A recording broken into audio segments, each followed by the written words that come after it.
আসসালামু আলাইকুম। ইসলামিক সিরিজের দ্বিতীয় ভিডিও এটি। আমি এই পর্বে একটা শ্রেণী নিয়ে আলোচনা করব। সেটি হচ্ছে যে আমাদের বর্তমান বাংলাদেশে যারা নাস্তিক শ্রেণী রয়েছে, আসিফ মহিউদ্দিন, ইমরান বিন বশির, মুফতি মাসুদ এবং এদের সাথে আরও অনেক আছে।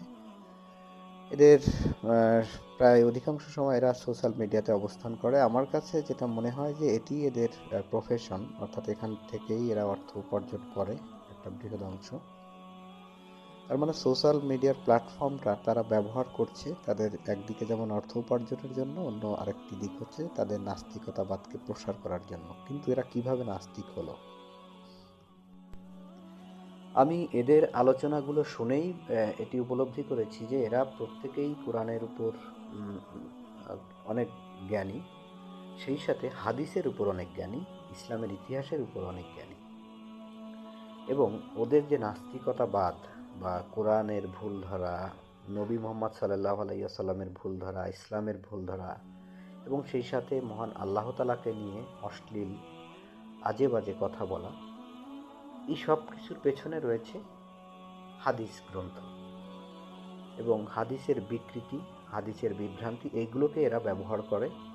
এবং সবচেয়ে মজার ব্যাপার যে এইগুলো ব্যবহার করার পাশাপাশি ওরা কোরআনের ভুল ধরতে আসে, কোরআনের প্রচুর ভুল বের করে।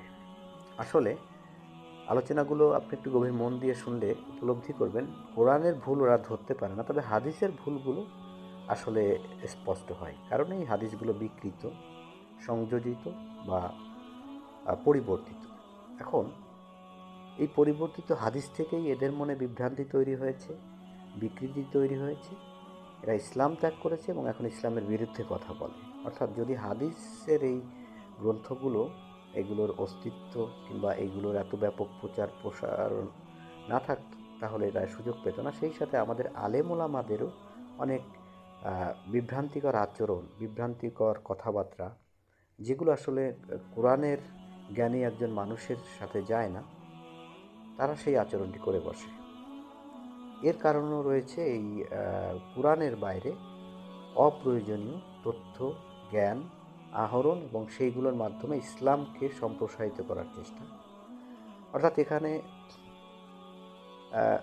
হাদিসের নিয়ে বাড়াবাড়ি, সেই সাথে নাস্তিকতাবাদের পেছনে যেটি রয়েছে সেটি হচ্ছে যে যুক্তি বা দর্শন। আসলে আল্লাহ তাআলা স্পষ্ট করে দিয়েছেন কোরআন বোঝার জন্য একদিকে যেমন যুক্তির কথা বলেছেন, আল্লাহ তাআলা অন্যদিকে বলেছেন সরাসরি বিশ্বাস করতে হবে, অন্য কোনো পথ উপায় অবলম্বন করার কথা বলেননি। আসসালামু আলাইকুম। ইসলামিক সিরিজের দ্বিতীয় ভিডিও এটি। আমি